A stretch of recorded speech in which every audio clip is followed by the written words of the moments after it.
Bom, Rodrigo, eu te descobri por acaso aí no Twitter por conta de um fio que você escreveu sobre estudos que você faz aí no campo de terapias alternativas no SUS. Então, eu queria usar esse fio que você escreveu, né, para ficar no tema e usar como fio condutor para a nossa conversa sobre essa questão, ainda mais com CPI rolando, essa confusão toda aí de cloroquina, ciência versus terra plana. Então, eu queria que você primeiro se apresentasse rapidamente, dizendo qual é a tua área de pesquisa, né, e como é que você se interessou por esse campo aí das terapias alternativas e o que leva um antropólogo a se meter com medicina, né? Daqui a pouco estão te acusando aí, vem cá, mas esse antropólogo, o ex-ministro da Educação queria acabar com o curso de antropologia, sociologia, filosofia, aí vem Exato. você e ainda vai estudar medicina para derrubar as teorias dos caras, né? É muita petulância, né? Pois é, pois é. Bom, obrigado, Carlos. Obrigado pelo convite. Um prazer estar aqui com você. É um prazer estar aqui no Roteiristas. Eu sou Rodrigo Toniol, eu sou professor de antropologia da UFRJ e também professor do programa de pós-graduação em antropologia social da Unicamp.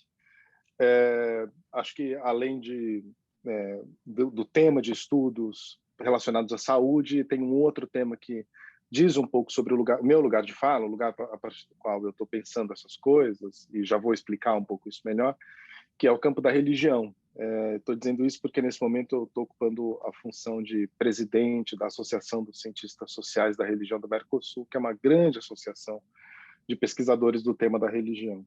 E isso eu acho que já é uma boa maneira de eu entrar nessa justificativa assim, de por que eu me interesso, afinal de contas, por esses temas relacionados com saúde. Né? No campo da antropologia, embora a antropologia tenha começado, e talvez isso seja o principal, a principal parte do nosso imaginário sobre antropologia, que são aquelas pesquisas sobre comunidades indígenas, populações isoladas, etc., eu diria que a partir da segunda metade do século XX esse quadro foi mudando e os antropólogos começaram a investigar populações, grupos, fenômenos muito mais próximos. Seja pesquisando os grupos distantes, né, isolados, mais isolados, vamos dizer assim, embora essa ideia de isolamento seja uma fantasia, mas esses grupos mais isolados e fazendo essa antropologia em casa, nos dois casos, o tema da saúde sempre foi um tema privilegiado da antropologia. Porque, na medida em que os antropólogos começaram a investigar esses outros grupos, viram que os grupos têm sistemas de saúde muito característicos, né? Muito próprios, distintos da chamada biomedicina.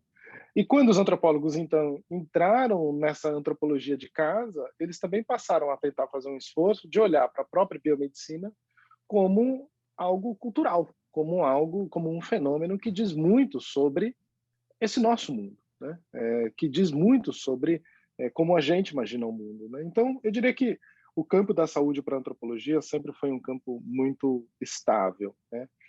E talvez esse seja o ponto, no campo da religião, no universo da religião, pelo menos desde os anos 80, 90, os antropólogos interessados nos chamados fenômenos mais esotéricos, no campo da nova era, New Age, e todas essas experiências psicodélicas, quer dizer, que vem desde Carlos Castanheda e etc., né, mas depois vai ganhando outros contornos, né, como reiki, florais e todas essas práticas, né, os antropólogos da religião começaram a se interessar, então, por esses temas também, tentando articular isso que seria esse campo mais nova era, esotérico, com uma certa, familiaridade, né? Assim, a associação, essa espécie de familiaridade entre esse campo esotérico e esse conjunto de práticas alternativas, né? Aí a gente entra numa grande discussão que é como chamar essas práticas, né? Se são alternativas, se são complementares, se são medicinas. Aí é um debate político mesmo, né? Como o jeito que a gente chama já marca o nosso lugar no campo. Tá, então vamos pegar aqui o primeiro tweet que você fez, logo de apresentação. Você fala que escreveu uma tese sobre as terapias alternativas no SUS, né? Que aí depois você vai detalhar mais sobre isso, e destaca ali sobre controvérsias científicas sobre a eficácia dessas práticas que estão colocadas desde sempre, e lembra que em 2006 essas práticas passaram a ser ofertadas no SUS, né, instituída por meio de uma Política Nacional de Saúde, e que acabou acontecendo que grupos políticos, né, mais à esquerda, reconheceram nisso um caminho promissor para ampliação do pluralismo médico, né? E que desde o início da pandemia você passou a ver ali alguns argumentos que você já via circular no campo das terapias alternativas que começavam a questionar, né? Colocavam em dúvida a eficácia desse tipo de tratamento, e agora com a pandemia, essa história de cloroquina, esse troço aí explodiu, né? Você podia talvez fazer um histórico, como é que essas terapias alternativas foram incorporadas ao SUS? Você tem uma memória assim de qual foi o debate que houve em algum momento uma opção, olha, há mais coisa do que a alopatia, né? Do que os remédios fabricados pelos laboratórios. A gente tem exemplos aí de casos que funcionam, depois eu vou dar um depoimento pessoal meu aqui para você analisar. Mas resgata um pouquinho esse histórico, qual foi o momento e por que que se resolveu ofertar esse tipo de terapia no SUS? Tá bom, vou usar como estratégia, uma estratégia meio antropológica, de começar com uma vinheta e depois eu volto no tempo, né? Vamos lá, vamos lá. E a, vin... Faz um e a flashback. vinheta, o flashback, e a vinheta começa em 2006, com a publicação da Política Nacional de Práticas Integrativas e Complementares. O ministro da Saúde era o José Gomes Temporão, a gente estava no segundo mandato do governo Lula, né? E essa era uma demanda que já acontecia há muitos anos no Brasil, a partir das conferências nacionais de saúde. Então, o quadro um pouco as conferências nacionais de saúde, que é uma instância de demanda popular por saúde, e aí várias políticas, apontavam para a necessidade de incorporação de um conjunto de práticas alternativas, não biomédicas, num sistema, o que aconteceu de fato em 2006. Em 2006, então, um conjunto pequeno e restrito de práticas são publicadas nessa política interministerial, o que faz com que o Ministério da Saúde passe não somente a reconhecer, mas também a promover nos ambulatórios, nos postos de saúde, nos hospitais, um conjunto de terapias alternativas. Você pode só Que citar naquele momento, algumas que você acha que é importante para a gente já colocar aí na conversa? sim, naquele momento era medicina tradicional chinesa, basicamente de puntura, mas não só. Quer Desculpa, dizer, desculpa. idealmente a gente Jack, também estaria falando de outros. deu uma travada no teu Tá, vídeo aí, só repete o nome ali. Vou perguntar de novo. Tá. tá Rodrigo, bom. você podia só mencionar quais são essas terapias alternativas que foram incorporadas naquele primeiro momento, só para a gente já ter esses nomes aí participando da conversa. Ótimo. Naquele primeiro momento, basicamente a gente estava falando de medicina tradicional chinesa, o que significa, grosso modo, acupuntura. A ideia é que outras coisas também participariam, mas sumariamente acupuntura, homeopatia, fitoterapia e uma coisa que se chamava termalismo, que são águas termais. Isso entrou como uma espécie de ensaio, ainda em termos de testagem. Se não me engano, a medicina antroposófica também entrou. Mas era um conjunto restrito de umas 4, 5 práticas terapêuticas, todas elas muito estabelecidas. Isso foi naquele momento, em 2006. Em outros momentos, em momentos anteriores, a gente já tinha regulação no Brasil para 3 práticas: homeopatia, acupuntura e fitoterapia, por caminhos diferentes. Eu diria que, principalmente, homeopatia e acupuntura, a trajetória delas nas políticas de saúde do Brasil passam pelos médicos. Quer dizer, passa pelo fato de que quem manipula essas práticas são médicos. Então, no fim das contas, a gente estava falando de uma prática que estaria sob o controle da medicina ainda assim. Nos anos seguintes, ao longo dos anos 90 e dos anos 2000, teve uma série de controvérsias, eventualmente alguém se lembra aí, relacionando a acupuntura e o ato médico. Então era a pergunta: quem pode ser acupunturista? Eventualmente um fisioterapeuta, por exemplo, reivindicava a possibilidade de fazer acupuntura. Isso foi um quiprocó imenso, idas e vindas no Supremo. Eu até nem sei, eu parei de acompanhar isso, mas eu diria que essa é uma história eterna, né? Então ela nunca está terminada. Mas, de qualquer maneira, na trajetória do Sistema Único de Saúde brasileiro, dos anos 80, no final dos anos 80, começo dos anos 90, a acupuntura e a homeopatia estavam estabelecidos via esse lobby médico. O caminho da fitoterapia é um caminho um pouco diferente, que passa pela Anvisa, passa por uma espécie de interesse também de órgãos regulatórios que tem a ver com farmácia. Mas a fitoterapia estava, durante muito tempo, ela foi muito mais regulada como a possibilidade de você reconhecer essa medicina, que é uma espécie de medicina tradicional no Brasil, porque quando a gente está falando de fitoterapia, a gente está falando também de chá, por exemplo, né? Uhum. Do que a possibilidade de prescrever fitoterapia. Eu acho que a possibilidade de você prescrever fitoterapia aconteceu em 2006 mesmo com essa política. O que essa política faz, e esse talvez seja o nosso ponto mais importante, e daí a relevância dela, é que ela institui o fato de que, bom, isso está no SUS. A gente passa agora a colocar isso no universo do Sistema Único de Saúde. O que implica em muitas mudanças, né? Se você imaginar que essas práticas terapêuticas, elas sempre tiveram muito associadas a classes médias, urbanas, escolarizadas, aos centros holísticos, etc. Então, é um tipo de recurso que é um recurso caro e restrito. Quando você coloca isso no SUS, muda completamente o quadro, né? Você imagina que agora você pode fazer uma prática como essa, que era caracteristicamente usada, sei lá, nos centros holísticos da Vila Mariana, né? Nos rincões do Brasil. Então, a minha tese mesmo, eu fiz nas favelas de Porto Alegre, observando o uso de florais, de fitoterápicos em um posto de saúde. Olha que Então, a minha tese de interessante, hein? na tese, o meu trabalho foi acompanhar durante anos o cotidiano de alguns ambulatórios que usam essas práticas. E Então, ver a rotina funcionam. as práticas. É. Bom, aí como antropólogo, né, eu estou pouquíssimo interessado em dizer se funciona ou não. Eu estou interessado em tentar Do entender uso. o uso, como isso foi possível, etc. Agora, os relatos são abundantes, né? Então, para casos respiratórios, por exemplo, né, eu vi aos montes crianças asmáticas que entram no consultório tendo crises.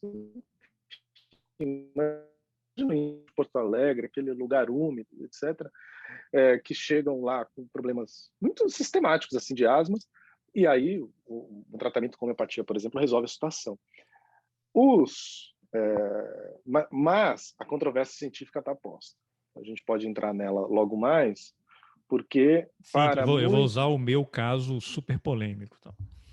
Exato, porque para os pesquisadores, ou para um conjunto grande de pesquisadores, o fato da criança ter se curado com homeopatia não significa nada, porque isso seria simplesmente um exemplo clínico de que foi curado. A questão é que, para ser científico, você precisa demonstrar como curou. E aí é o grande Sim, aí pulo do teria que gato. pegar 500 crianças durante 10 anos, aquelas coisas, né? Exato, exato. Então, quando você me pergunta, funciona?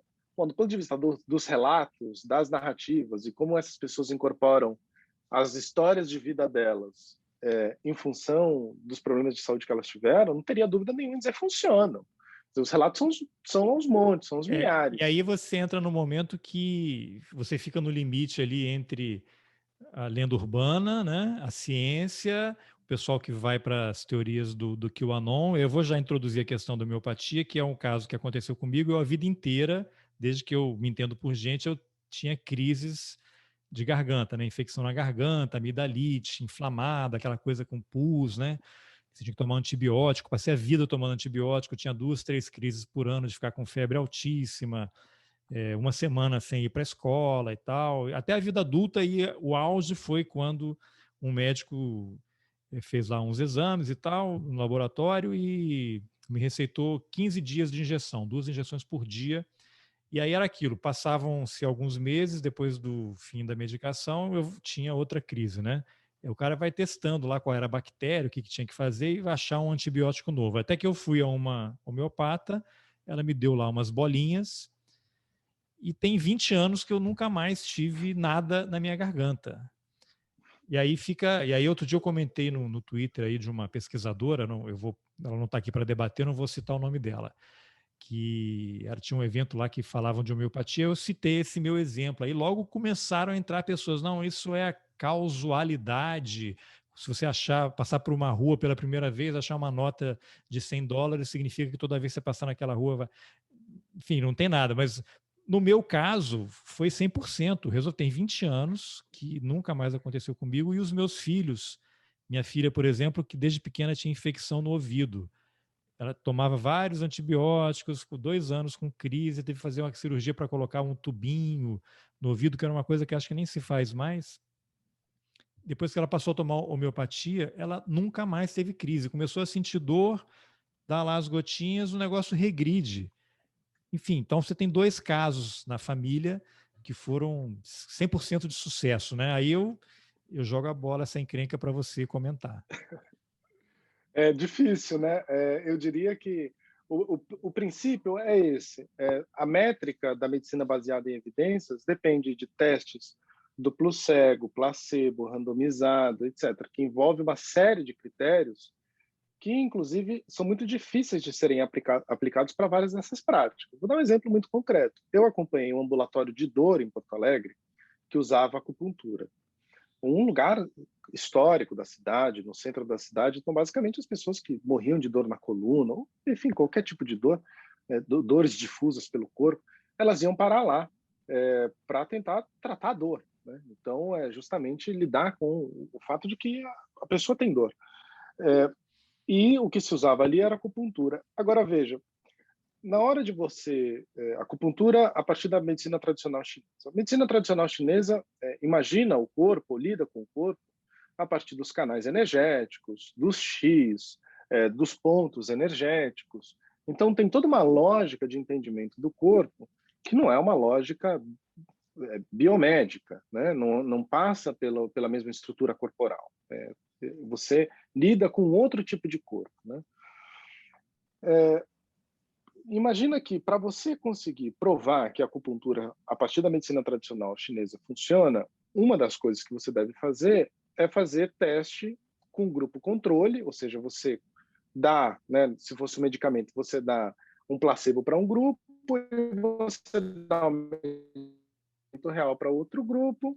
Só repete, a gente que deu uma Tá funcionando ou travadinha, cortou? deu uma travadinha de novo. Voltou? Só repete assim, Tá, voltou. que você dá um grupo, placebo para um grupo e o remédio para o outro. Só retoma dali.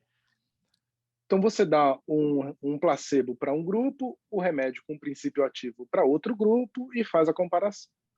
Imagina fazer uma coisa como essa no caso da acupuntura segundo a medicina tradicional chinesa.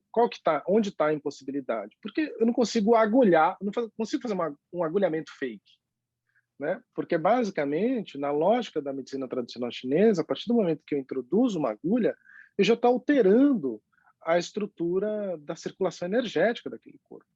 Então, o que eu diria é, se eu levar a sério a medicina tradicional chinesa e aquela acupuntura, a métrica da ciência, ela não dá conta do modo de operação da acupuntura. Ou seja, não é nenhuma questão de em um momento será aprovado. Eu diria que jamais será aprovado se eu levar de fato a sério o que a acupuntura, segundo a medicina tradicional chinesa, aponta. Porque a métrica teria que ser outra. Sim, até Não porque cabe não um estudo. necessariamente aquelas pessoas estão só recebendo as agulhadas. Eventualmente ela está tomando um remédio para dor e aí você não tem como saber o que funcionou ou não. Aí vou te introduzir Exato. um outro elemento para complicar mais. Vamos supor que nesse local aí no Rio Grande do Sul que você pesquisou e que as pessoas vão lá com dores terríveis. Imagina se aquilo acontecesse num centro espírita, com todo respeito a todas as religiões, não tem nenhuma ironia, nada disso. Você introduz esse elemento, é um centro espírita que a pessoa vai receber um passe, ou candomblé, alguma outra religião afro, em que não necessariamente tem uma agulha, ou pode ter uma agulha, mas o fato de ter esse elemento espiritual, uma pessoa que estaria incorporando uma entidade, um médico, que é algo muito comum, né? Acontece direto, e aí você junta essas duas coisas, E eu não estou inventando nada, é uma coisa que acontece, né? A pessoa vai lá tomar um passe, deita numa Claro. mesa, recebe um passe, eventualmente pode ter até alguém botando uma agulha, como se fosse acupuntura, mas se você tem esse elemento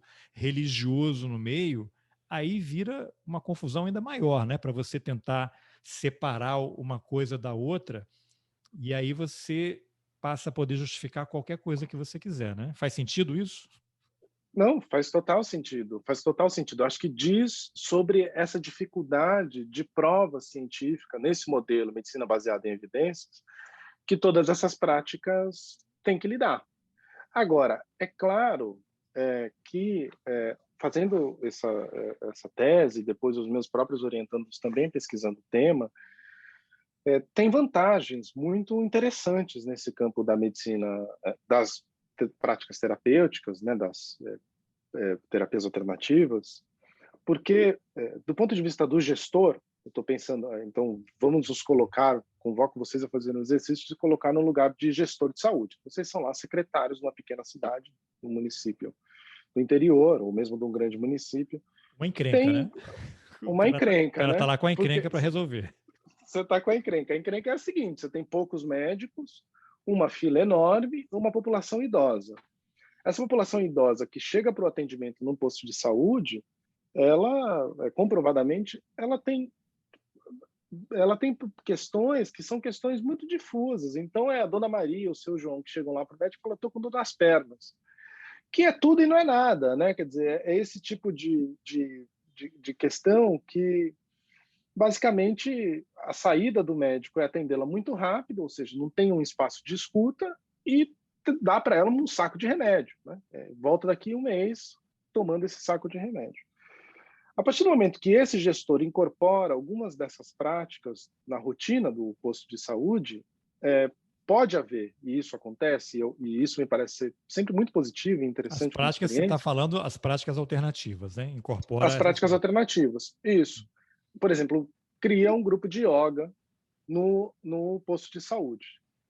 Bom, a dona Maria, o seu João, que chegaria ali com aquela dor difusa, antes de chegar ao médico, né, não significa que ela não chegaria ao médico, mas antes de chegar ao médico, ela entraria no grupo de yoga. No grupo de yoga, ela teria escuta, ela teria pessoas para compartilhar, ela se movimentaria. Evidentemente, e comprovadamente, isso sim, as pesquisas em saúde primária mostram, tem uma melhora. Tem uma Claro que melhora da eventualmente, quem qualidade sabe, de ela vida mora dela. sozinha ou é brigada com a família, não tem ninguém para com quem conversar, está depressiva, isso aí altera todo o cenário. Esse é exatamente o quadro. Esse é exatamente o quadro. Então você imagina, desmedicaliza, diminui a fila e, ao mesmo tempo, atende. É óbvio que a gente não está falando aqui, ninguém com pedra no rim vai chegar no posto de saúde e vou fazer reiki na criatura, né?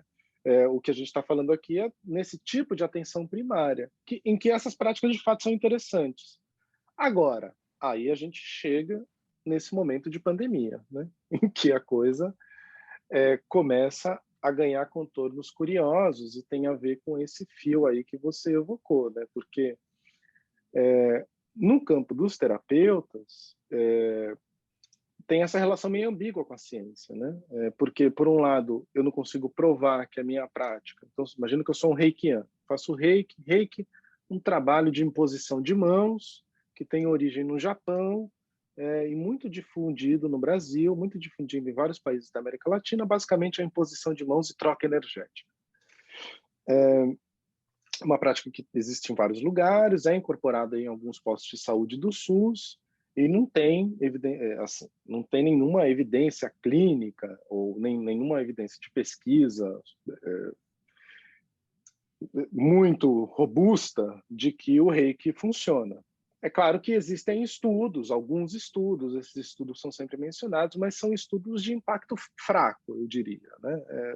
Tem uma dificuldade de emplacar esses estudos. O que se tem é essa evidência clínica, essa evidência de que o fulano melhorou, né? Então, o que conta é o relato da clínica.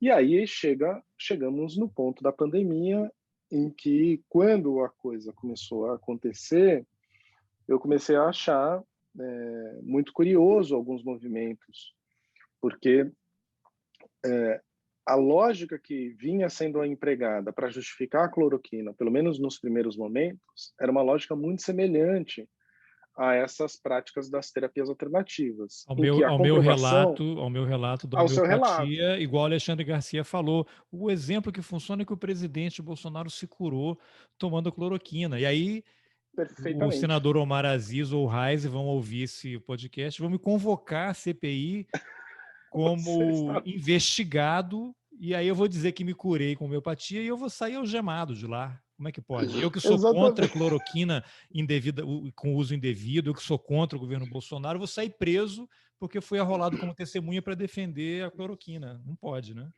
exatamente. Você será testemunho vivo de que cloroquina funciona, assim como agora você é um testemunho É, caminhante, perambulante, vamos dizer, da homeopatia, né? pois é. Então, eu vi, eu comecei a achar isso uma coisa curiosa, né? Porque e aí é o ponto, né? Porque o, em termos de pluralismo médico, de abertura para outras lógicas de saúde, sair da biomedicina, no espectro político, os grupos progressistas, intelectualizados, etc., sempre aderiram a essas práticas, né? Quer dizer, sempre estiveram muito afeitos. Eu estou falando das terapias alternativas, né? Muito dispostos a embarcar em outros modelos terapêuticos.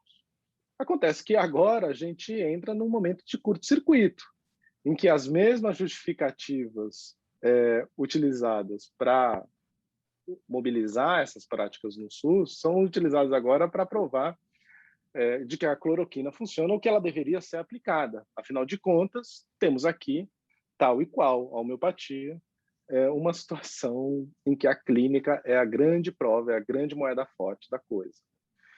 E eu acho, só para completar, né, Não, tranquilo. esse pensamento, que o grande clique para mim se deu com uma figura que é um deputado federal chamado Giovanni Cherini, que é uma figura relevante no cenário político nacional. Ele é o vice-líder do governo na Câmara, né, um deputado gaúcho, e, e cuja plataforma, eu sigo o Giovanni Cherini há muitos anos, e sigo porque a plataforma dele, eu diria que algumas décadas, é o reconhecimento dessas práticas terapêuticas no SUS e a construção no Congresso Nacional da Frente Holística Parlamentar. Ah, ele é favorável a isso. Então eu vou só puxar aqui, te pedir licença para puxar mais um trecho do fio que você escreveu no Twitter, que aí vai dar uma situada, porque Perfeito. isso resultou até numa manifestação do senador Omar Aziz, porque o presidente Bolsonaro fez uma declaração lá contra ele, né? Ele até ficou irritado, né? E aí no teu fio você fala que o deputado gaúcho Giovanni Cherini, presidente da Frente Parlamentar Holística e vice-líder do governo, imagina, vice-líder do governo na Câmara, fez pressão e o senador Omar Aziz retirou o PL 1912/2021, que previa pena de detenção para quem prescrevesse, ministrasse ou aplicasse produtos para fins terapêuticos ou medicinais sem evidências concretas de sua eficácia no tratamento de doenças. E aí você diz, o Cherini comemorou dizendo, abre aspas, a proposta tinha a intenção de criminalizar terapêuticas que possam ser consideradas não científicas, entre elas homeopatia, fitoterapia e outras terapias complementares. E como o Omar Aziz retirou a pedido, o presidente Bolsonaro usou isso para atacá-lo. Ah, então vem cá, você agora está de que lado, afinal, né? É contra a cloroquina, é a favor da cloroquina e tal? Só aí, com base nisso, eu queria que você comentasse. Não, perfeitamente, é exatamente isso, porque, vejam só, o projeto, o PL do Omar Aziz, tinha um endereço, cloroquina. Médico que prescrever cloroquina, ou seja, medicamento sem comprovação científica, ou qualquer outro medicamento, mas o endereçamento aqui estava muito claro, Vai em cana. vai para o xadrez. O que o Cherini fez? Ele que é vice-líder do governo e ele que entende desse campo das terapias alternativas. Falou, se isso passar, tudo que é acupunturista homeopata vai em cana, porque isso também não tem prova científica. E aí ele deu esse curto-circuito. Ele está falando de cloroquina, mas ele também está falando dessas outras práticas. Então ele desarma um campo que pode ser um campo progressista crítico, dizendo, veja, a gente está diante de um dilema. Por que diabos eu apoiaria a homeopatia e não apoiaria a cloroquina. Eu estou sendo coerente aqui nos meus apoios, né? E eu acho que realmente ele entregou para a gente um bode na sala, né? Ele apontou para o bode na sala desse tema do pluralismo médico, um tema absolutamente que agora virou capcioso, né? Eu publiquei isso, depois conversei com alguns colegas, né? Os meus amigos terapeutas com quem eu fiz as pesquisas e tal também reconhecem que agora a gente caiu num campo, é uma armadilha, né? Como lidar com uma situação como essa. Agora, por que né? só atua como o homeopata, ele tem que ser médico de formação, né? Tem que ter feito. Eu não posso, vou fazer um curso de homeopatia e sair prescrevendo nada. É um médico com CRM que prescreve a medicação e ele tanto pode optar por dar uma alopatia, né? Dependendo da situação, o médico que eu me consulto, inclusive, ele tem isso. Olha, para isso aqui não vai adiantar, você tem que ir para alopatia realmente, tal.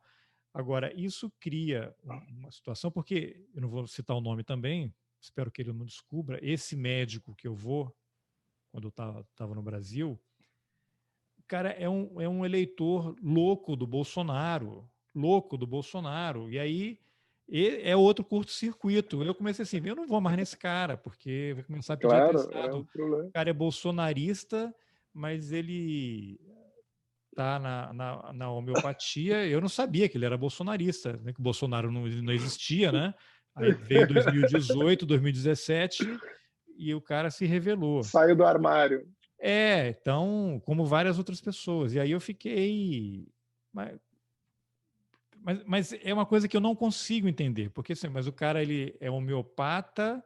A minha ideia é, ele não pode ser bolsonarista, porque ele está no outro nível espiritual, né, e tal, mas não, aí o cara tá nessa coisa, ou seja, não tem regra qualquer, não é porque o cara é médico que ele vai ser correto, não é porque é juiz é que ele vai ser correto, ele é um ser humano que tem as convicções e essas coisas se misturam muito, né?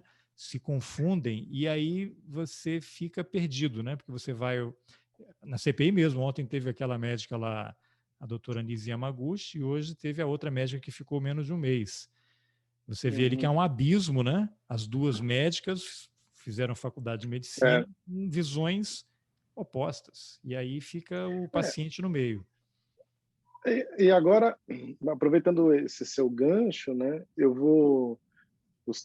Os terapeutas também não vão gostar muito do que eu vou dizer, mas aí eu estou pensando mais em termos analíticos mesmo. Como antropólogo, né?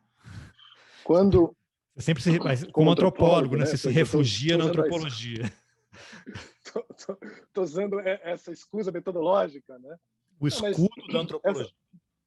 O escudo, então, me valendo do escudo da antropologia aqui, eu vou dizer o seguinte, porque tem um princípio nisso tudo, Carlos, que é interessante, porque essas práticas terapêuticas, embora elas tenham surgido num momento contracultural, de ampliação de horizontes médicos, etc., etc., elas também estão muito apoiadas num princípio que é um princípio de responsabilização do sujeito pelo seu próprio processo de saúde, pelo seu processo de doença. Então, tem algo de um fundo, eu vou usar essa palavra de maneira meio frouxa, mas uma espécie de fundo neoliberal, neoliberalizante, da maneira Eu como, já fiquei como você... nervoso aqui com essa palavra. De como você vai usar, de como você atribui responsabilidade ao sujeito sobre o seu processo de saúde e doença. Então, no meu relato, eu tenho problemas de cólicas renais terríveis, sistemáticas, né? Então, vira e mexe, eu tenho lá uma crise de cólica renal, que é uma dor brutal e tal. E a E quando eu estava homeopatia fazendo a tese, não resolveu. não resolveu, nesse caso não resolveu.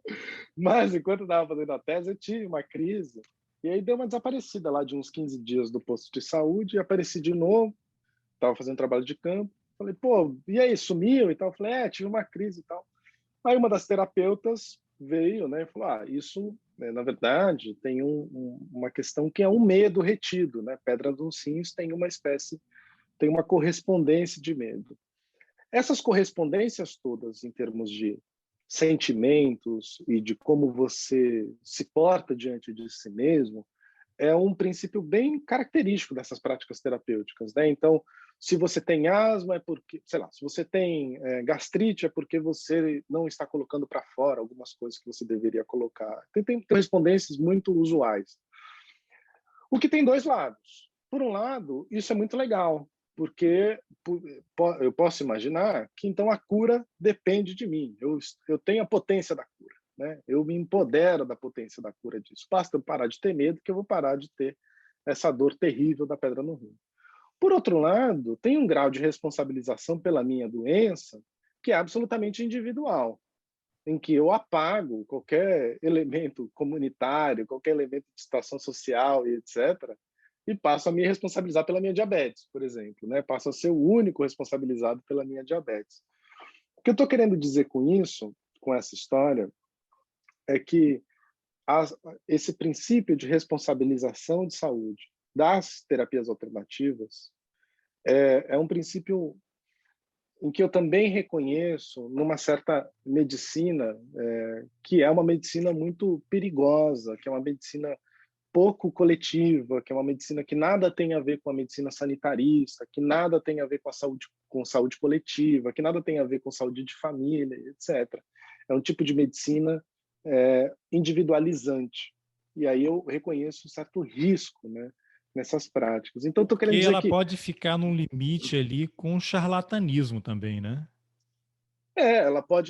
sim, quer dizer, dependendo de quem fala, eu posso reconhecer essa questão do charlatanismo, né, dessas associações, mas tem um fundo de imaginação política, do poder do sujeito sobre ele mesmo, né?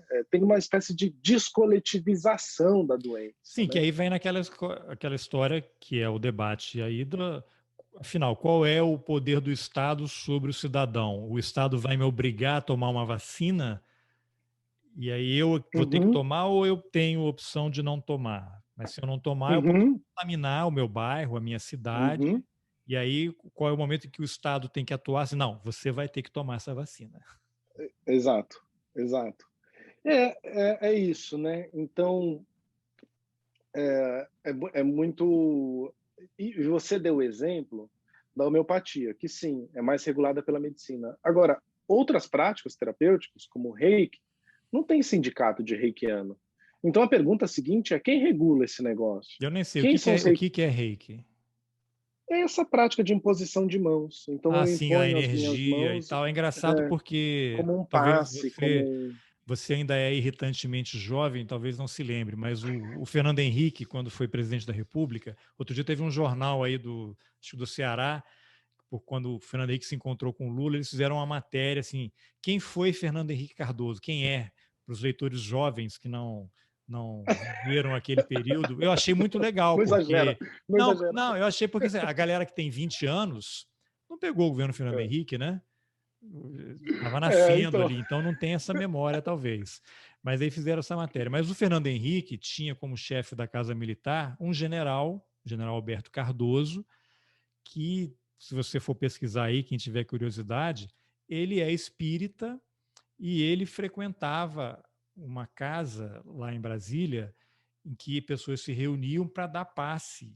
E ele, eu não sei se ele incorporava, acho que não, mas ele auxiliava ali com essa coisa de energia nas mãos. E aí saiu uma matéria em algum jornal na época, eu não me lembro qual, isso anos 90, né? E aí os jornais começaram a ir lá, ele teve que mudar de lugar porque a imprensa não dava mais tranquilidade para a família, sediando a família, né, que morava na casa em que ele frequentava, para dar os passes. Uma vez por semana ele ia lá, não sei se era numa daquelas cidades no entorno de Brasília, mas para você ver, um militar, chefe da Casa Militar, da Presidência da República, era um cara é, espírita e que participava dessas sessões para dar passe, para aliviar.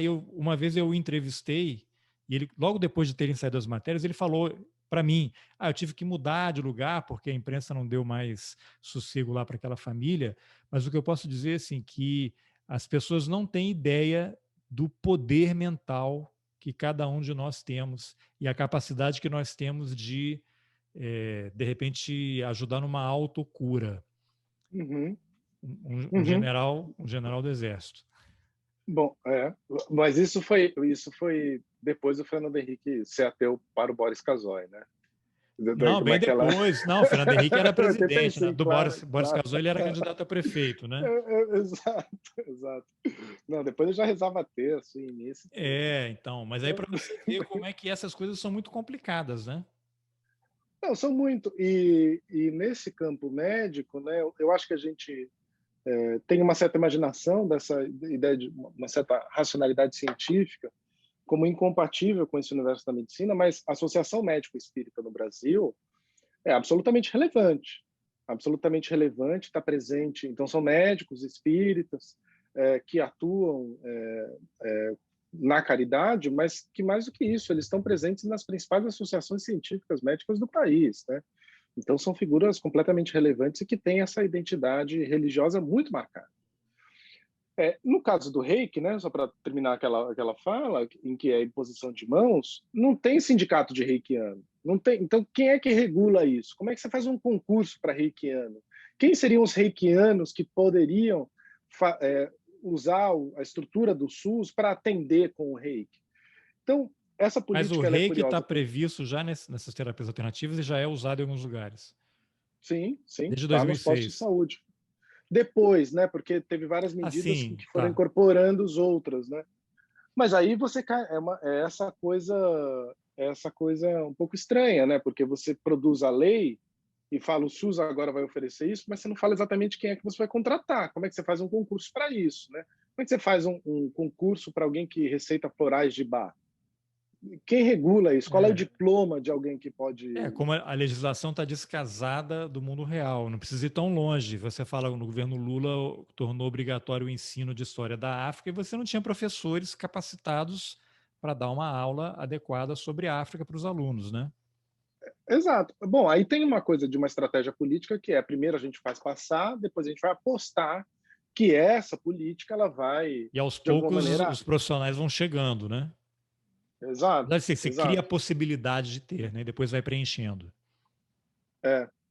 Agora, eu acho que um dos pontos mais interessantes para esse momento que a gente está vivendo da pandemia é pensar nessa relação entre ciência, esse conjunto de práticas que são práticas que atravessam o nosso cotidiano, quer dizer, todo mundo tem um relato sobre homeopatia, sobre acupuntura, sobre florais, etc., em casa, na família, e ao mesmo tempo essas outras estruturas mais negacionistas, como o da cloroquina, em que acionam a mesma lógica, né? Eu acho que isso é o campo mais interessante em termos da controvérsia que a gente está vendo se armar aqui, né? De fato. Agora, o Rodrigo, nessa tua área de estudo aí, você também considera esse outro debate aí da maconha medicinal, que é outro tema também bem polêmico e até tem 1 ou 2 semanas teve uma confusão lá na Câmara, né? Um deputado agrediu o outro lá porque teve uma sessão pública ali, né?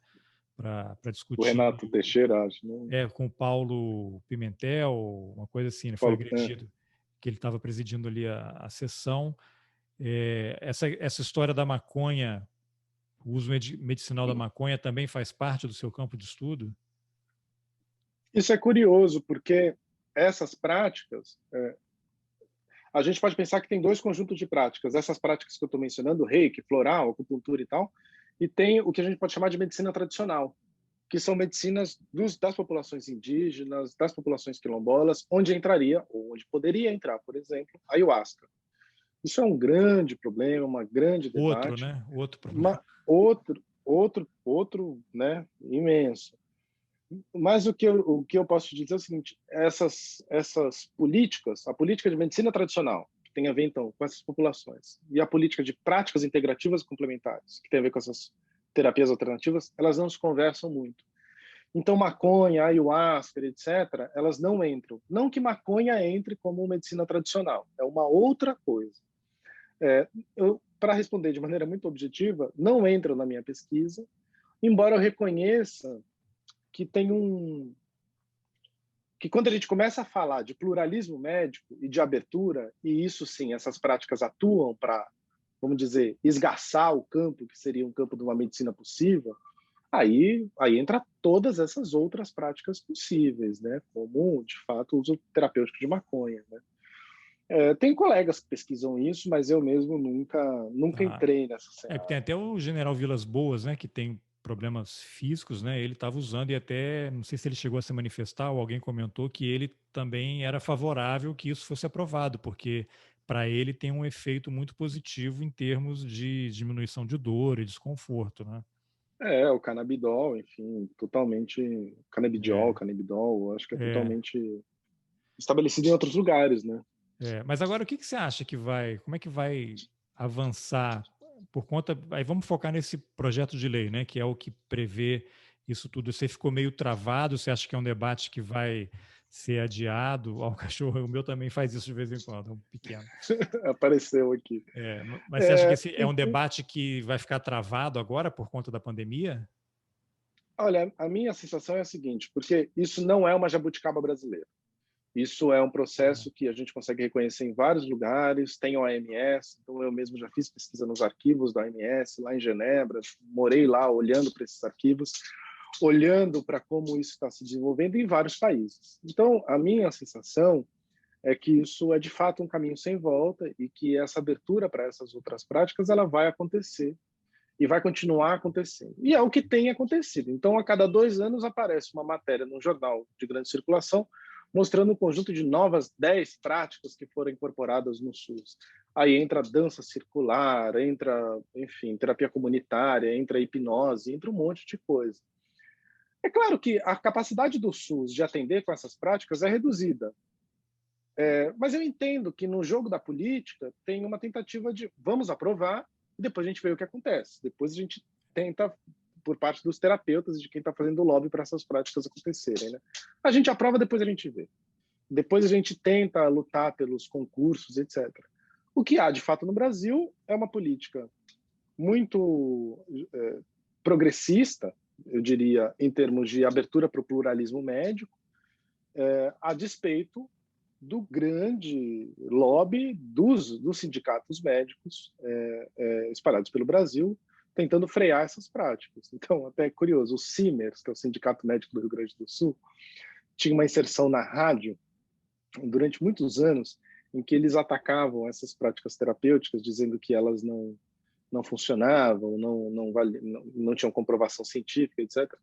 E aí a inserção sempre começava com alguém perguntando, né? O Simers aponta, são 5 horas e 32 minutos, a verdade faz bem à saúde, né? Então tinha uma coisa assim que era esse truque, né? Quer dizer, esse truque não, esse truco de que quem pode dizer a verdade sobre como funciona o campo médico, o corpo, né? São esses profissionais. Né? Então, no fundo, a gente está diante de mais uma etapa da disputa sobre a exclusividade dos médicos falando sobre como funciona o corpo humano. Né? E, do outro lado, um conjunto de terapeutas tentando apostar em outras soluções para cuidar, oferecer formas de tratamento que não necessariamente Que aí vão pela biomedicina, né? Você volta para aquela questão, não é porque ele é médico que ele é uma pessoa honesta, sensata, que Exato. acredita na ciência, né? Porque é só a gente olhar o que está acontecendo no Brasil hoje e você tem o azar de cair na mão de um picareta e você está perdido, né? Agora, eu não sei se isso tem a ver também com essa questão de laboratórios, porque eu fico imaginando, a hora que você está uma empresa aí que é por conta da vacina também, uma Pfizer da vida, que é uma multinacional. Se em algum momento ela achar que é interessante entrar no mercado de homeopatia e ela vai criar uma linha de produtos para isso, eu não tenho a menor dúvida que em 3 horas o Congresso aprova um projeto de lei, vem uma medida provisória e pronto, a homeopatia está legalizada. Eu não tenho a menor dúvida em relação a isso. Não Mas sei se você você tem discorda. toda, olha, não, você tem toda a razão, e inclusive com isso você ajuda a gente, eu acho que é uma boa conversa, porque por parte dos terapeutas tem uma certa fantasia, uma certa quase teoria conspiratória de que as indústrias médicas são aquelas que não permitem que isso emplaque, que isso vire. Bom, quer dizer, é grana o negócio, não é isso. A partir do momento em que isso for interessante do ponto de vista financeiro, isso vai andar. Basta olhar para uma empresa como a Veleda, né? Que é uma empresa argentina de uso, de manipulação de remédios antroposóficos, de grande circulação e inserção nas farmácias brasileiras, E que, de fato, essa, sim, tem um lobby positivo em termos da antroposofia entrar no sistema de saúde, porque tem aí todo um controle, uma rigidez. A Anvisa não tem problema nenhum em aprovar o medicamento da Veleda, que, de fato, tem uma mega indústria farmacêutica, né? Então, a partir do momento em que passar a valer a pena Floral, do ponto de vista farmacêutico, Na verdade, eu não acho vai que é ter mais, eu princípio acho que nenhum.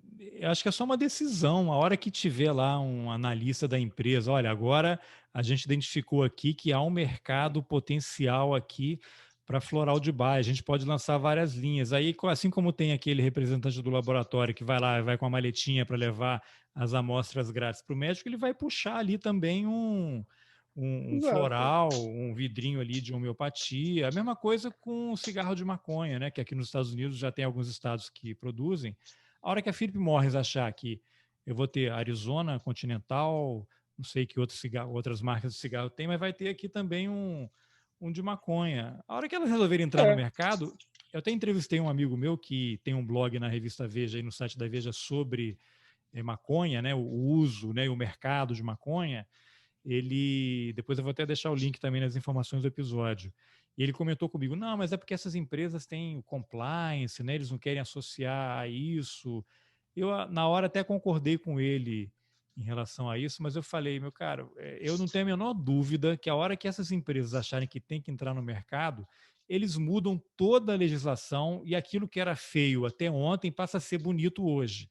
E eles vão entrar no mercado. Então, é uma questão muito objetiva, muito inclusive, financeira. inclusive, eu diria que a gente está falando desse mundo das terapias alternativas que movimenta milhões de dólares, tanto nos Estados Unidos Desculpa, quanto você no... quer brincar? Ele quer sair ou quer brincar? O que é? Não, ele quer atenção. Bota ele no colo, ele tá tranquilo. Bom, enfim, esse é um universo que movimenta muita grana, né? Muita grana. Inclusive, um dos argumentos que a gente pode imaginar para resistência à entrada no Sistema Único de Saúde é muito mais para proteger a oferta nas clínicas particulares do que uma evitação dessa grande descoberta da medicina que seria essas práticas terapêuticas. Isso sim, tem muito interesse em manter o sistema privado como sistema de oferta dessas práticas terapêuticas. Nos Estados Unidos, a gente está falando de um mercado de alguns bilhões de dólares anuais, né? Não é qualquer coisa.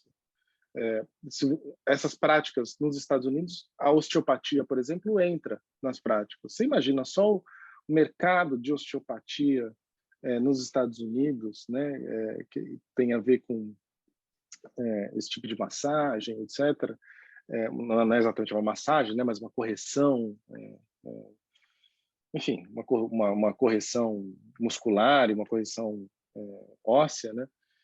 É muita grana, né? É muita grana mesmo. E nessas terapias alternativas entra essa questão que também foi polêmica aí no ano passado, a história do ozônio, que até teve um prefeito aí que queria aplicar Ah, ozônio nas pessoas aí para tratar pra, da Covid. você tem um bom faro, porque quem foi o grande lobista da ozonioterapia, que inclusive, a verificar, mas em algumas cidades já entra como uma terapia alternativa, foi o nosso deputado Giovanni Cherini.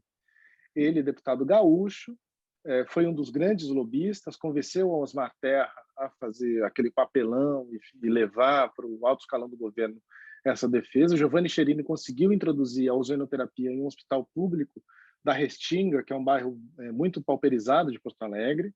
Enfim, e fazendo altas propagandas. Então, isso é de conhecimento público que eu estou falando. Né? Basta Sim. olhar lá na página do Cherini, ele está comemorando a entrada da ozonoterapia nesses lugares, como tratamento para a Covid. Né?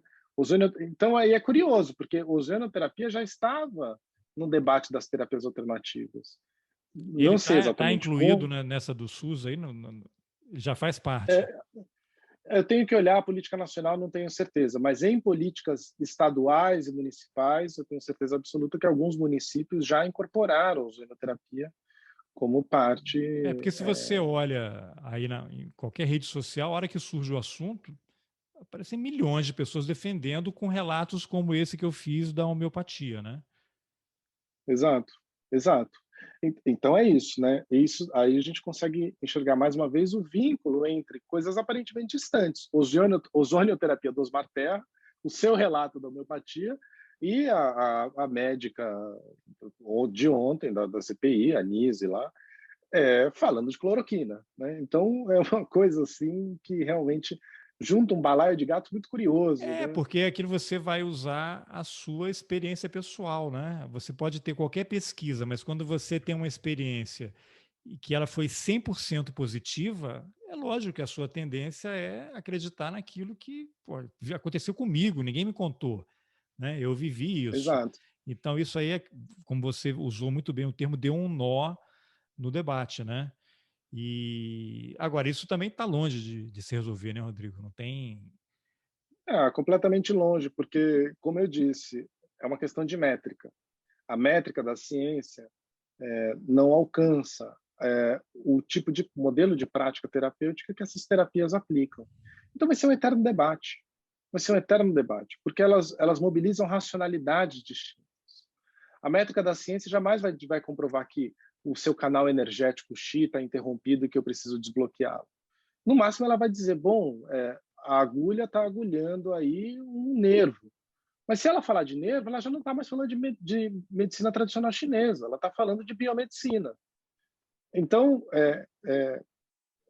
essas práticas, elas estão fadadas ou a serem, de alguma maneira, capturadas pela lógica da biomedicina e aí vão sendo adaptadas e transformadas em práticas que são pequenas inserções, ou, de fato, elas vão entrar, se elas se apresentarem como sistema médico alternativo, aí não tem como. Elas jamais serão comprovadas do ponto de vista científico, né? Porque não cabe, não tem nenhum demérito numa afirmação como essa. O que eu estou dizendo é que a métrica da ciência não chega lá, né? Tá. Agora, O que como é que também o. é Sim, conclua. O que também? não. O que eu ia dizer, o que também é um argumento dos terapeutas, que é muito curioso, porque eles dizem não é que essas práticas que eu estou usando sejam pouco científicas, é que a ciência ainda não chegou lá. Ela chegará lá. Então, é quase como dizer, é mais científico do que a ciência. É que a ciência ainda precisa caminhar muito para É, chegar porque aqui. também e não tem uma estação final, né? É um caminho. As Não, coisas vão se modificando. Agora, a minha dúvida é como é que esses estudos que você está fazendo, esse acompanhamento, eles podem contribuir para um melhor entendimento? E aí eu já puxo um gancho aqui para você falar também do seu grupo de estudo, né? Eu até entrei no site lá, você colocou o link no final do fio, uma coisa que eu achei muito legal, acho que você talvez seja o único homem, ou vocês são totalmente minoria, né? Tem mulheres de vários lugares ali, inclusive tem uma da, como é que é? Da UENF, Universidade Estadual do Norte Fluminense, uhum. e eu sou de Campos, né? Minha mãe mora, eu morei, Olha quando eu só. morava lá, a uma quadra de onde fica a UENF, lá no Parque Califórnia. Então, fiquei muito orgulhoso de ter visto que tem não sei se ela é mestranda ou doutoranda, acho que é mestranda, que é de lá. Na pedra. Isso. Nem sei se ela é de lá ou se foi só estudar lá. Ela é de lá, ela é de lá. Ela é de lá. Então, é que eu saí de lá tem muitos anos. Então, mas eu achei muito bacana o fato de ter um monte de mulheres estudando essas coisas ali. E até achei isso bom. O que o Rodrigo está fazendo aqui nesse grupo? Está controlando aqui esse negócio? Tem que botar uma mulher aqui no comando também. Brincadeira. Mas eu queria que você falasse um pouquinho dessa homepage, as pessoas que se interessarem por esse tema, que eu acho que precisa, né, ser mais debatido. O que elas podem encontrar lá no site, que tipo de Ótimo. trabalho está disponível e quem são essas mulheres incríveis que fazem parte aí dessas pesquisas? Muito obrigado aí pelo gancho. Bom, em termos do que eu acho que isso pode contribuir, o tipo de antropologia de pesquisa que eu faço é uma antropologia que está interessada em políticas públicas. Então, é uma antropologia que está interessada nessa relação entre Estado e, de alguma maneira, aquilo que a gente pode associar com religião, com espiritualidade ou com algo desse tipo. Eu já vou chegar nisso de maneira mais clara. Então, eu estou tentando entender como que essas políticas públicas são produzidas. Então, é uma antropologia que tenta mostrar para a gente, né, tenta descrever como foi possível, qual foi o trajeto que o Brasil produziu até chegar nessa formulação dessa política de terapias alternativas. E isso ajuda a gente a entender como se dá o debate científico. Então, agora que a gente está tendo essa conversa sobre cloroquina, por exemplo, eu volto para um tipo de debate científico que já estava posto.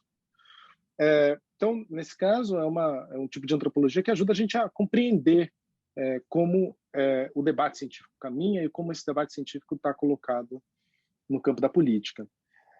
Acontece que, quando eu estava terminando a tese de doutorado, além de ir para os postos de saúde, eu ia para secretarias de saúde, eu fui para o ministério para acompanhar reuniões, e virava e mexia, algum terapeuta falava o seguinte, no meio de uma frase: está provado cientificamente que espiritualidade faz bem para a saúde. E essa frase era uma frase que a pessoa falava e dava de barato, e continuava, e o secretário, o ministro, o secretário adjunto, todo mundo... Não, eu achava que ele falava e saía da sala, soltava bomba. Não tinha bomba nenhuma. Essa foi a minha surpresa, porque não tinha bomba nenhuma nisso. Quando eu terminei o doutorado, eu falei, eu vou atrás dessa história de que está provado cientificamente que a espiritualidade faz bem para a saúde. Então, a minha pesquisa inicialmente de pós-doutorado e depois uma grande pesquisa que tem o financiamento da FAPESP ainda hoje, que reúne mais de 15 pesquisadores, da iniciação científica ao pós-doutorado, a pesquisadores sêniores, em que a gente está pesquisando os grupos médicos que provam que espiritualidade faz bem para a saúde, né? Ou a relação entre espiritualidade e saúde. Então, a gente já não está falando mais do campo das terapias alternativas, mas a gente está falando do mainstream. A gente está falando de USP, de Unicamp, de UFRJ, de Yale, de Harvard, de vários grupos de pesquisa que estão tentando mostrar as correlações. Correlações que chegariam em conclusões do tipo: se você é mais espiritualizado, você infarta menos. É claro que eu, como antropólogo, quando ouço um resultado de pesquisa como esse, começa a me interessar por uma série de fatos, do tipo, como que você mede espiritualidade? Que métrica é essa, mais uma vez, para eu poder produzir essa correlação? Então, nesse grupo de estudo, a gente pesquisa essa legitimação da espiritualidade no campo da saúde, no campo oficial. Então, em políticas públicas, usos clínicos da ideia de espiritualidade e pesquisas médicas de espiritualidade. Esse grupo se chama Núcleo de Estudos em Espiritualidade e Saúde, NUS, e o site é nuis.com.br. Depois eu vou deixar o link lá nas informações do episódio.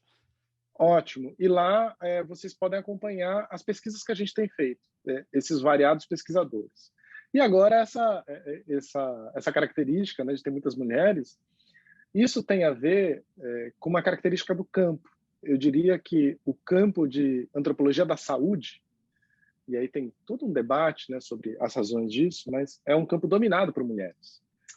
Eu diria que, assim como em outros contextos, num debate de gênero, a gente poderia chegar à conclusão de que, inclusive, as pesquisas sobre as profissões do cuidado ou sobre os modos de cuidado também são pesquisas que despertaram historicamente mais a atenção de mulheres. Então, essa seria uma primeira justificativa para essa ênfase, né, para essa característica, essa mulherada toda, né? E você é um infiltrado lá, né? Eu sou total infiltrado lá, né? E a minha uma das justificativas é que eu estou interessado, a minha entrada é via religião, que é um campo marcadamente masculino na antropologia, né? Então, enfim, são essa espécie religião é padre, né? É uma coisa bem masculina mesmo. Né? Tem mulheres, obviamente, sim, né? Enfim, sim. Não, mas eu acho que é um campo marcadamente masculino. Então, são essas características da própria antropologia que você vai reconhecendo, né? Então, você sacou ali uma coisa que tem a ver com a paróquia, né? Com a paróquia da antropologia. Né? Ah, legal, legal. Rodrigo, você quer acrescentar alguma coisa aí que eu não tenha perguntado, que você ache relevante? Não, eu acho que isso...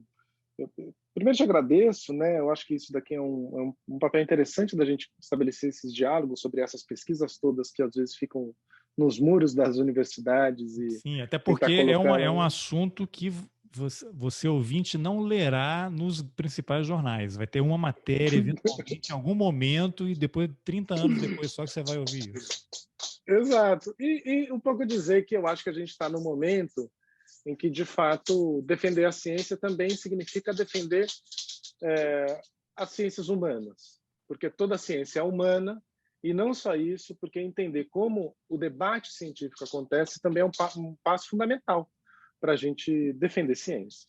Não, você falou aí que você entrou por conta da religião, mas eu não posso esquecer e não posso deixar de comentar, porque essa questão toda de espiritualidade e medicina esbarra, lógico, nessa questão dos evangélicos. Você tem uma bancada evangélica enorme e isso acaba sendo politizado. Você chegou a fazer alguma reflexão em como isso se mistura? Porque você tem pessoas muito complicadas em todos os campos, operando politicamente, né, por diversas razões, são várias camadas de interesses que a gente nem sempre é capaz de identificar. Você, como pesquisador, talvez tenha tido oportunidade de se aprofundar um pouco mais, mas o que você poderia falar sobre essa confusão, né, essa mistura, quando você tem ciência e quando você tem uma religião junto com a política,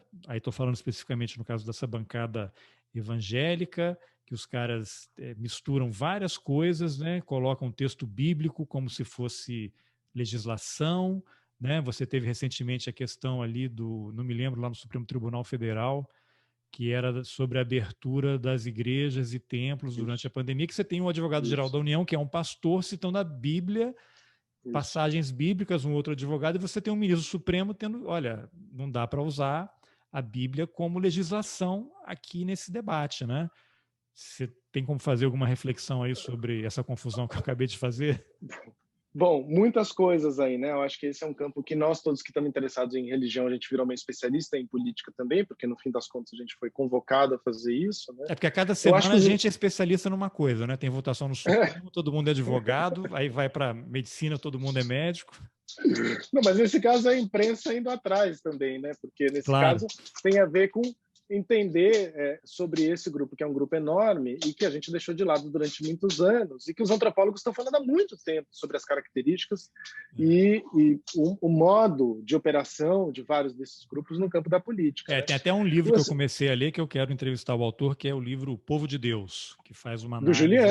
Do Juliano Spaes. Você conhece o Juliano?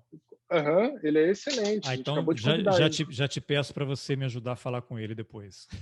Te ajudo perfeitamente. Enfim, o Juliano, esse livro eu recomendo recomendadíssimo.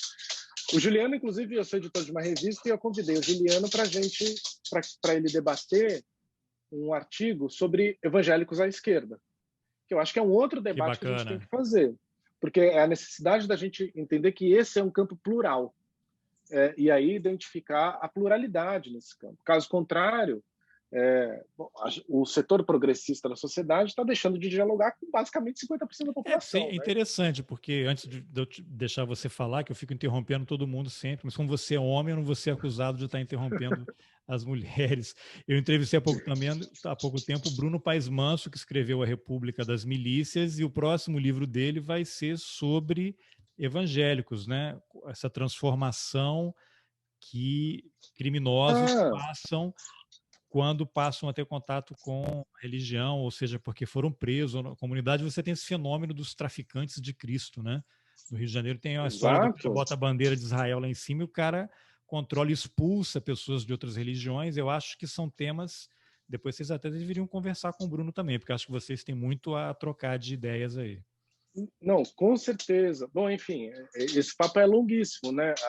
A Cristina Vital escreveu um livro clássico, que já é clássico, chamado Oração de Traficante, que tem justamente a ver com isso. São as conversões dos traficantes ao longo dos anos 90, que saíram dos terreiros, viraram evangélicos, e aí transformaram, de alguma maneira, a própria ética aí do seu cotidiano, e com isso foram transformando também a paisagem das favelas. Né? Subverteram a ética protestante, hein? Quer dizer, embora eles continuem empreendendo, né? Sim. Vamos introduzir o Max Weber aí na história. Mas enfim, eu acho que a cada novo momento, a cada nova semana no Brasil, a gente tem exemplos disso, né? Tem uma situação recente da decisão do Tribunal de Justiça de São Paulo, portanto, segunda instância, né? Em que os desembargadores decidiram que as católicas, pelo direito de decidir, que é uma ONG feminista, católica, assim, de décadas no Brasil, talvez a mais importante, que luta pelos direitos sexuais e reprodutivos, não poderia se autodenominar católica. E o fundamento da decisão dos desembargadores é justamente o fundamento de um tribunal eclesiástico, que é o que é catolicismo, quem pode se chamar de católico e quem não pode, então baseado no catecismo, né? Então, essas coisas muito escabrosas em que a gente tem visto, muito promíscuas da relação entre Estado e igreja, Estado e religião, e cujos exemplos são abundantes. No meu caso, então, eu escrevo sobre isso, eventualmente, em alguns veículos, e isso então, diz respeito a uma outra ordem de problemas, mas no meu caso das terapias, o que eu sim percebi é a recusa de vários evangélicos quando essa conversa sobre espiritualidade aparece na clínica. Então, por exemplo, o uso de mandalas como processo terapêutico, mesmo o uso de reiki. Então, eu acompanhei em um hospital de Porto Alegre o uso de reiki na oncologia do hospital. Então, os enquanto a pessoa estava... reagem contra? Então, mas enquanto a pessoa engraçado está que tomando... em cultos, né, você tem aquilo, né, de você colocar a mão e tal, mas é só na casa da religião, não para medicina. Exato, porque aí nesse caso... Né, E nesse caso mandala específico, remete a símbolos, né? Os evangélicos são contra símbolos. Tal. O caso é o seguinte, enquanto você está tomando quimioterapia na oncologia, vinha lá uma reikiana do hospital e botava as mãos. E aí, uma das situações que eu narro na tese, a evangélica fala, mas o que é isso? Não é religião, é espiritualidade. E a reação da evangélica foi, não, pera lá, isso eu faço na igreja, isso não é aqui. Se fosse um pastor visitando o hospital, ela até aceitaria, né? Talvez. Mas aí é muito curioso, porque inverte a nossa lógica. Ela está dizendo, isso é da ordem da religião, isso não é da ordem do espaço público. Então, quem está demarcando a diferença só, que interessante. entre o que é religião e o que não é, nesse caso, quem está reivindicando isso, foi ela, né? A fiel. Eu acho que a fiel, isso vai misturando, é isso. Eu acho que são esses casos, e quando você mergulha nessas situações, de um ponto de vista antropológico, estão dando vários curtos-circuitos, né, naquilo que a gente entende quando você olha de maneira mais ampla, né, mais geral. Muito bacana, hein? Muito bem, Rodrigo. Esse aqui a gente chegou nesse finalzinho e eu com vontade de começar mais um episódio. Então já fica aqui o convite para a gente marcar uma outra conversa. Vou te pedir para me mandar uns textos aí dessas mais relacionados à religião aí para a gente marcar outras conversas que são cada vez mais necessárias, né, para a gente entender. Parabéns aí pelo teu trabalho, pelo esforço, né, de tentar ajudar a gente a entender as coisas e obrigado pela entrevista. Imagina, obrigado você, foi um prazer, ótimo, sigo à disposição.